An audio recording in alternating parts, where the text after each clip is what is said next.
Thanks for downloading a 3CR podcast. 3CR is an independent community radio station based in Melbourne, Australia. We need your financial support to keep going. Go to www.3cr.org.au for more information and to donate online. Now stay tuned for your 3CR podcast.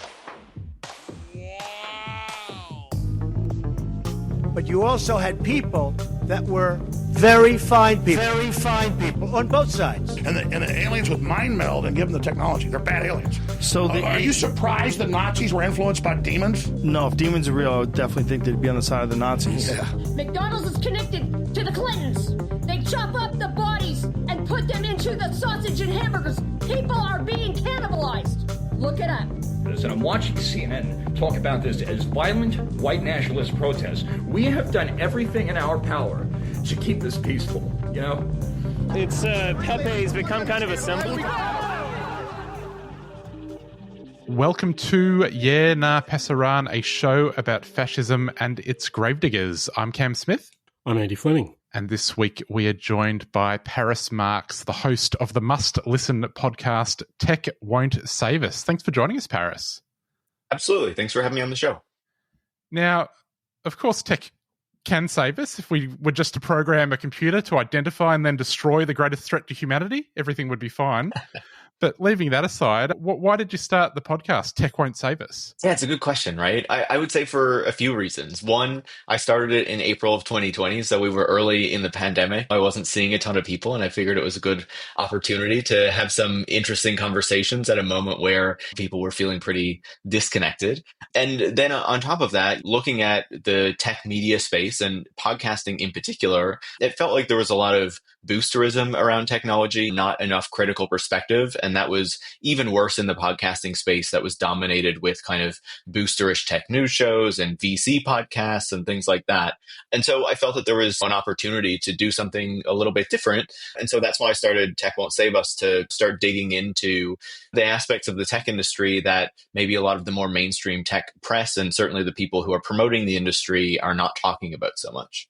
Paris, I feel like at one point the tech industry wanted to sell me a product that I could use to do my taxes and that I could write my schoolwork on. And at some point, the tech industry became primarily about harvesting my data and radicalizing me. What happened, or is there always been a bit of a darker side to tech?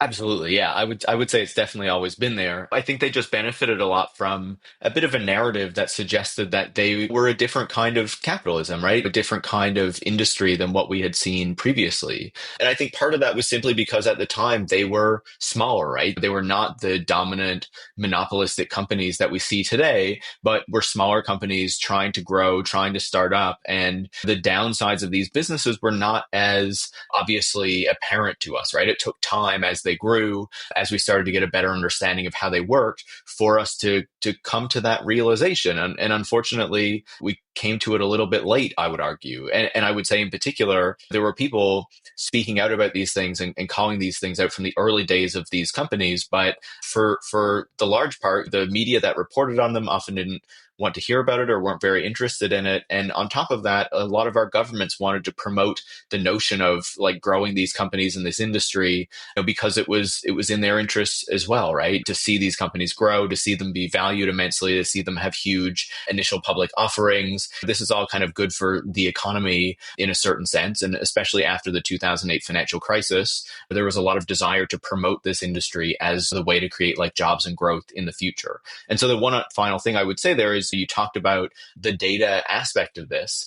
And basically what we see is pretty soon after the dot-com boom and bust. So the internet is privatized in 1995. There's this big takeoff with all these companies being started and all this investment flowing in until there's a crash in the early part of the new millennium. And it's kind of very soon after that when these companies are picking up the pieces, are trying to find a business model that's going to work, when they really land on this notion of collecting a lot of consumer data. And then that just continues to expand over time.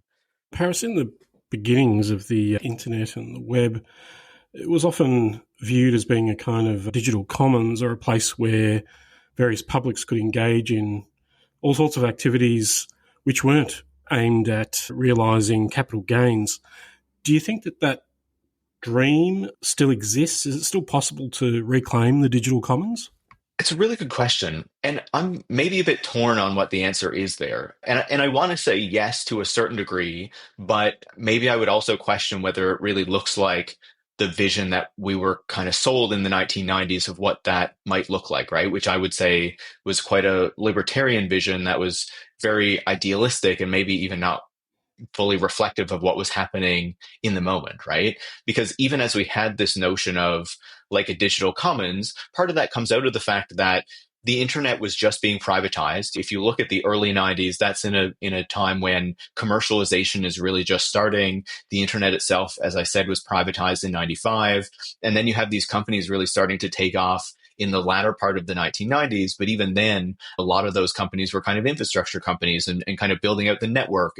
It was only a bit later, especially after the dot-com crash in the early 2000s and certainly in the 2010s, when you really start to have the privatization of like what we're actually doing on the internet, right? And it's kind of centralization and consolidation into these platforms that we're used to using today. But even then, if we go back to the 90s, there were kind of early platforms when we think of like AOL and a few other platforms that existed at the time that brought together a number of services that are often kind of written out of that narrative of the digital commons and what was happening at the moment. But then I would also say one of the things that I feel like that narrative also doesn't reflect or recognize is that a lot of the people getting online in the early 1990s and the mid 1990s were often quite technically savvy, right? Like had a certain understanding of the technology. And part of the thing that happened when we had this kind of consolidation and platformization in the 2000s and the 2010s was that also corresponded with a lot of non-technical people going online and starting to use these services as well. And I feel like when we have this nostalgia for the 1990s, often that doesn't grapple with the fact that you have all of these non-technical users too. And if we're to think about what a better internet looks like into the future, they need to be included in that vision as well. It can't just be the internet of coders and hackers and things like that, but it needs to be an internet for the broader public. And I feel like sometimes those visions don't kind of fully encompass that. Paris, Elon Musk. What we love him, right? Yeah. You don't shy away from calling him a fascist. No. I think he might have done a few things that have justified that label. Why is it that some in the tech media can't bring themselves to recognize that when someone's doing fascist salutes and supporting fascist parties, that they might just be a fascist? Yeah, it's a great question. I wish I could tell you a good answer there. I would say that I've obviously been frustrated for years that the tech media has not been able and not been willing to really call Elon Musk out for a lot of the things that he was doing. There was really this desire to present him as the great genius and the futurist who was building the rockets and the electric cars and solving climate change and making us a multiplanetary species. We all know the kind of narrative that Elon Musk wove about himself and what he was doing. And I think the media was far too willing to go along with that and to echo it and to repeat it, in part because I think it also served their interests as well, right? You kind of give people this hopeful figure and they want to hear more about them. They want to hear more about this great future that is potentially in store. And that works for the media just as well as it works for someone like Elon Musk. Like I think there was a real kind of informal alliance that was going on in the propagation of that story of the character of Elon Musk, if I can put it that way. But you can go back like very early in the 2010s, you can see many examples of him mistreating workers, being a poor manager, fighting union drives at Tesla, and all these sorts of things. There are a number of lawsuits that have come out about racism and sexism in SpaceX and Tesla. You can even go back to like the early part of the 2010s when his first wife wrote this expose kind of talking about how he treated her and how he kind of positioned himself as an alpha male. And while they were having their first dance at their wedding, like leaned over to whisper in her ear and say like, I'm the alpha male, you need to do what I tell you. And so there have been like all of these red flags that have gone off like time after time. And they were largely ignored by the people who we trust to give us information until we started to really see this turn with the acquisition of Twitter and then his increasing kind of radicalization, turn to the right, embrace of the extreme right, not just in the United States, but in many other countries. And it's good that people have woken up to who he is now. But I wish that had happened earlier because then it would have been a bit easier to kind of head off what he is doing now if we had done that before he was as powerful and as wealthy as he is in this moment. Paris, Tesla stocks and Cybertruck sales seem to have been in some decline recently. I'm wondering, do you think that the products that they produce, can these be scrapped and put to better use by techies? I would say that Tesla really benefited from a moment of there was a rising consciousness around climate change and wanting to address it. And it was really able to present the electric car as one of the key ways that we would do that, right? Despite, questioning of how many emissions, the resources that are actually needed for electric cars and things like that. Don't get me wrong, they're absolutely better than a lot of the kind of petrol gas powered cars that we typically drive. But the vision of the electric car that Tesla put forward was one with very long range with really large batteries. And there's kind of an embedded emissions piece of that too, where you need to drive it a certain amount to actually get the full environmental benefit.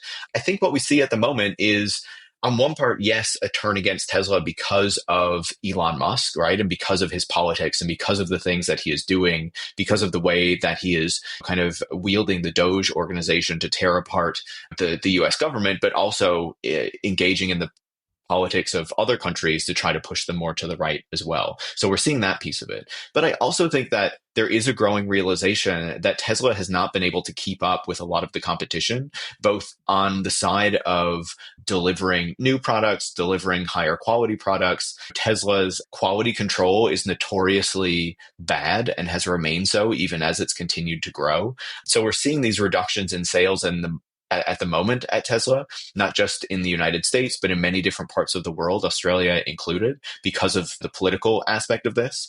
But part of it as well is realizing that there are alternatives, right? There are a lot of other companies that are building electric vehicles that are very high quality, that maybe have more of a history of manufacturing, and that is going to create potentially fewer quality issues down the line than owning a Tesla. And unfortunately, Tesla itself has been hamstrung from being able to address those things, from updating its models and from launching new models that might be lower cost and more attractive to a wider market share. And part of that is directly because of decisions made by Elon Musk, even against his teams who were hoping that he would do something else and were pushing him to do something else, like making more affordable vehicles instead of robo-taxis and things like that. Paris, Canada, where you are, has just had an election, as has Australia. It seems that the influence of Trump may have had an impact on both results. Yeah, absolutely.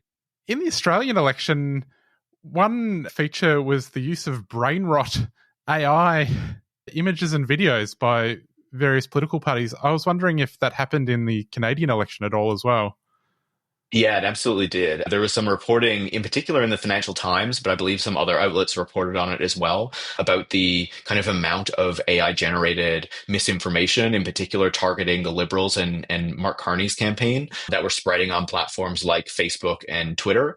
So we certainly saw those sorts of things. And of course, your listeners might know, or maybe they won't know, that Canada followed Australia with a version of the news bargaining code. We did something similar up here. And instead of engaging, Google engaged, and there's a deal with Google, but Meta just completely stopped allowing links to news articles on its platform in Canada. You have a lot of people who are dependent on a platform like Facebook that use it to engage with the people that they know, but also to receive information about what is going on in their communities and the wider society.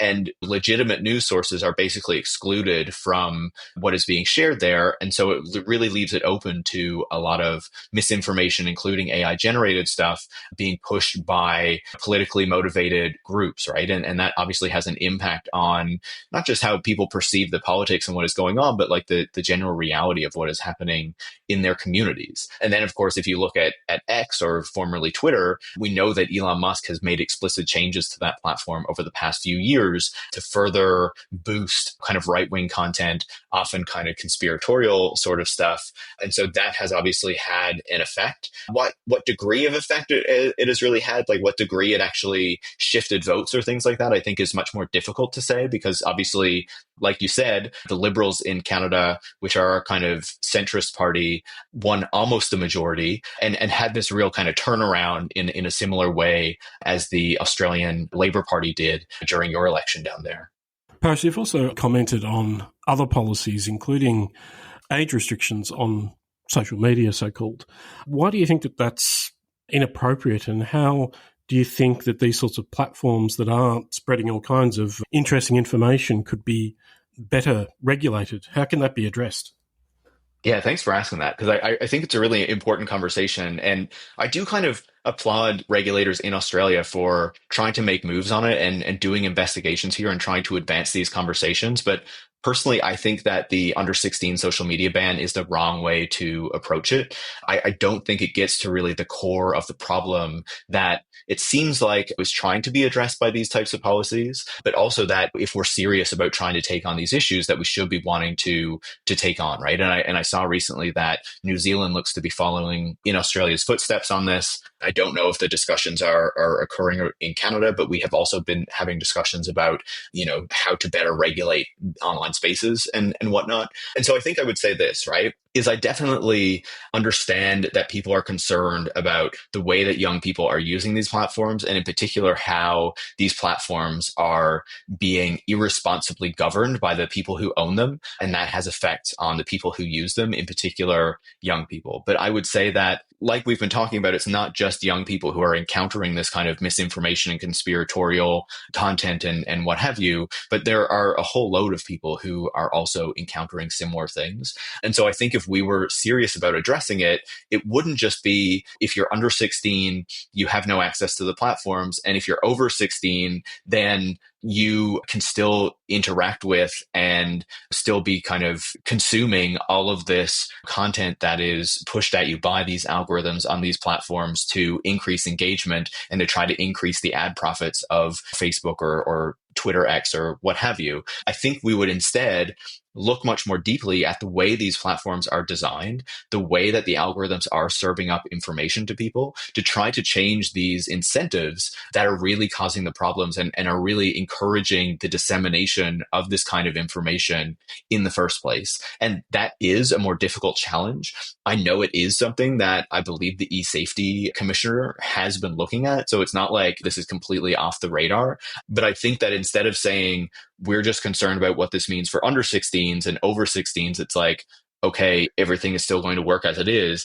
I think instead to better serve everybody and not just young people and youths, you would look at trying to address the actual design, the algorithmic amplification that happens on these platforms, to try to address some of those levers, because we know, based on reporting that is done in the past, that social media platforms, and Facebook in particular, tried to learn from gambling apps and gambling applications to see how they could replicate similar usage patterns within their own digital apps to try to create those like dopamine hits to get people to come back, to kind of try to take advantage of the way that our brains work to make us keep using these platforms and maybe use them more than we would want to. And I think that there's a legitimate question to ask as to whether that is okay, whether it's appropriate, and whether we as a society are okay with those things. And I think that there is a real argument for the government to act on that side of it, rather than just saying there's an age ban for some people, and for other people, you're still going to be liable to how this forum platform has chosen to allow information to spread on this very important site that a lot of people use. Paris, some leaders in Silicon Valley are influenced by the radicalization engines that they own, but there are also some intellects in the scene who are informing them. Could you tell us a bit about who are the ideas men behind these crazy ideas? Yeah, sure thing. And there's plenty of them, right? It's funny you bring up how they were radicalized by their own platforms. Elon Musk admitted in an interview recently that he had basically been radicalized from his use of Twitter X. Like, there seems to be a certain degree of consciousness there of what occurred, but that doesn't mean that he's going to pull back on what he's doing, right? And so, obviously someone like Elon Musk is very influential. He's someone who is able to spread a lot of these ideas, but that doesn't mean that a lot of them come personally from him. Often he's picking them up from other places. We know someone like Peter Thiel has been very influential in pushing conservative politics within the Valley for a long time. Peter Thiel is an early PayPal founder. He made a lot of money during that period, and now he is probably best well known for his association with a company called Palantir, which is kind kind of like a data analytics and surveillance company. But he was one of the early figures who backed Donald Trump in 2016, back before a lot of the tech industry really got on board with the MAGA movement, right? But then alongside of that, there's this guy who is even more conspiratorial. He's a guy who is explicitly against democracy, and his ideas have also influenced Peter Thiel himself, and that is someone named Curtis Yarvin. And so he has been kind of in tech circles for quite a while. He used to write a blog that was read by a lot of people in the tech industry. He's kind of against women having the right to vote. He wants to, instead of having a democracy, have basically like a CEO run the country. He talks about it as a monarchy, but it's basically like a corporate monarchy, which you might say Donald Trump kind of resembles. But yeah, there are a lot of people in the Valley who have a lot of really concerning ideas. This is a place where there is a long history of support for eugenics that I would argue we see reemerging in this moment. You have people who follow these ideas, like one called long-termism, that is not really about thinking about the long-term future, but using kind of science fiction ideas of the future to justify not caring so much for the people who are living today, to say we need to achieve becoming a multiplanetary species living on other planets. We need to be really concerned about the far future. And that means people today need to sacrifice, notably not the billionaires who are leading the charge on all these things, but the regular people in the world who have to put up with climate change and inequality and high housing prices and increasing difficulty paying for food and things like that. They're not so concerned about those kind of concerns that we would all be worried about. They act as though their ability to think about, colonizing other planets, makes them kind of morally superior than the rest of us. And it's part of what leads to what we're seeing today, where they show very little concern for average people, are happy to gut the US government and the programs that support a lot of people in that country, and basically tell people that they need to accept pain in the moment just for some political objectives that are very unclear. Paris, against these various forms of digital fascism, you've invoked the notion of digital sovereignty. Can you briefly explain what you mean by that and what significance you think it has? Yeah, absolutely. So when I talk about digital sovereignty, there are some people who think about that more in the individual sense, like what should I personally do in order to get off of US technology? And that's not something that I'm wholly against. Indeed, I'm trying to use fewer US services at the moment.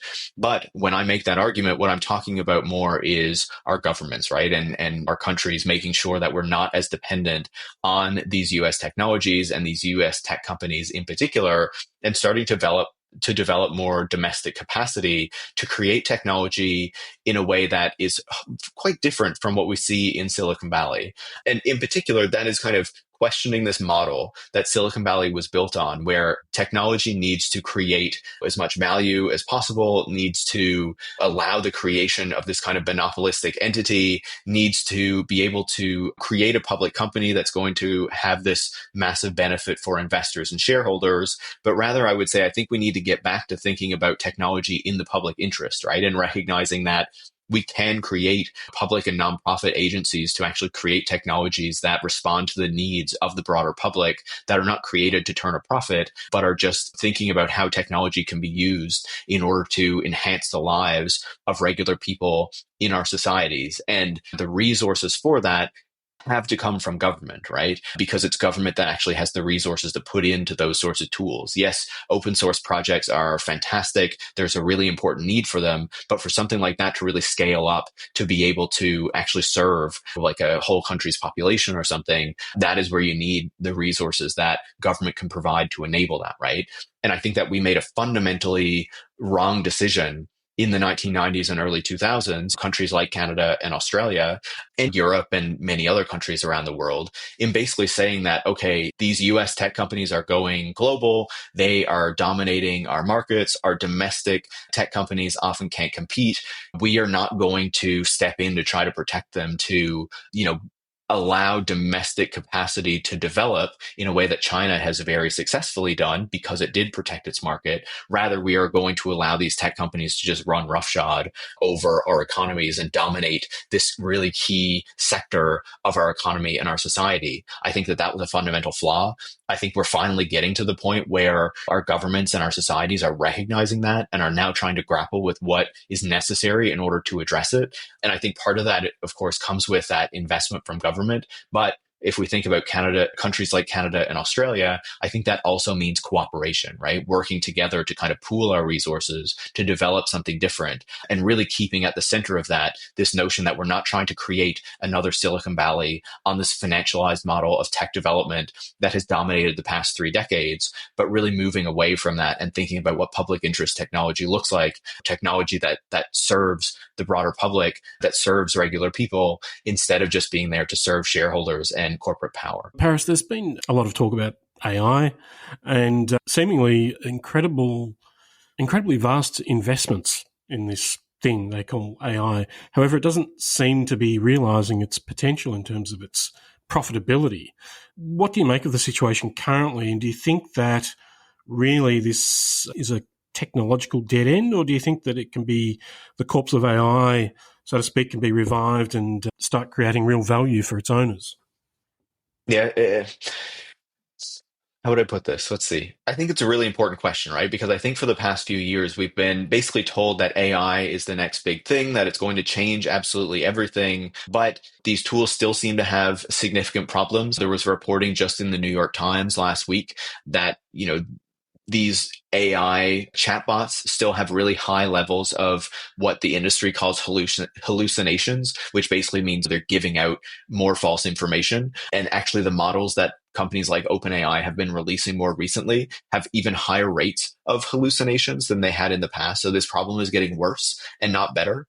And so, yeah, there's no question that they have made an advancement with these things, right? That I don't think generative AI is going to go away after this period, but I think that the roles it is actually going to serve and the tasks where it is useful are much more narrow than the industry is trying to make us believe. And that is obviously because they want to be able to make a whole lot of money off of this, right? There's been a whole lot of money invested in it and they need to show returns, and they're finding that very difficult to do. And so I think that we need to be very clear-eyed about what is going on here and really asking where it makes sense to be implementing these technologies and where it is potentially very harmful. And I would say when it comes to generative AI, it's harmful in a lot of places. And that can be the case for any kind of AI system, right? Even if you look at the example of Australia, we can see how very poorly implemented AI can have very huge consequences on people's lives. And of course, I speak of the robo-debt scandal that happened just a number of years ago. And that was not generative AI, but much more rudimentary algorithmic decision-making systems, right? That caused a whole lot of havoc in a lot of people's lives. And the government ended up having to pay out a huge settlement as a result of that. So these are technologies that really need to be examined clearly when they're being implemented, because if not, they can really hurt a whole lot of people. And so I think I would say, when we're looking at what is happening right now, we're seeing a lot of governments basically chase after AI because the industry says it's the next big thing, and because there's so much money kind of sloshing around and following just this concept of AI. And I think that when we look at, say, countries like Canada or Australia, Canada being where I am, of course, and the investments that are trying to be made in data centers, I think that there's a lot of reason to question this effort to build out these really massive data centers when it's not clear that this technology is going to be the future, going to be the next big thing. And on the question of data centers, I would also say in Australia, if we're thinking about this relationship between the United States and these other countries, Australia is having this big kind of highly securitized data center being built out by Amazon that is for military data that is apparently essential for being part of the Five Eyes network. And I wonder if that would kind of come under consideration or scrutiny in this moment because of the strains between the relationship between the United States and so many of these other allies. I know in Canada, of course, military procurement from the United States is being looked at in a very different way in this moment. And so I wonder if that changes those relationships too. But on AI, I think we need to be much more skeptical about what's going on here. And just like we had the dot-com boom and bust in the late 90s, early 2000s, and many other of those kind of boom and bust cycles over the past few decades when it comes to the tech industry, I would argue that AI is another one of those, which doesn't mean the technology is fully going away once this bubble kind of bursts, but that the actual implementations are going to look far different than what the industry is trying to convince us it will be. Well, Paris, on that note, damning us when the robots listen to this in here to determine who was on their side. We'll leave it there. Thanks so much for coming on. If people want to find you, your podcast is available on the internet, techwon'tsave.us. Thanks for coming on. Thanks so much. It was a real pleasure. Well, Andy, that is our program. We will be back next week. See you then. See you then. Your station, your voice. Throughout the month of June, we're asking you to support fierce, independent and community-controlled media by making a donation to our radiothon. We'll be taking donations online, over the phone and in the station to help keep 3CR going for another year. The 3CR Radiothon kicks off in June. To donate, go to 3cr.org.au, call the station on 0394198377 or drop in at 21 Smith Street, Fitzroy during business hours. 3CR, your station, your voice.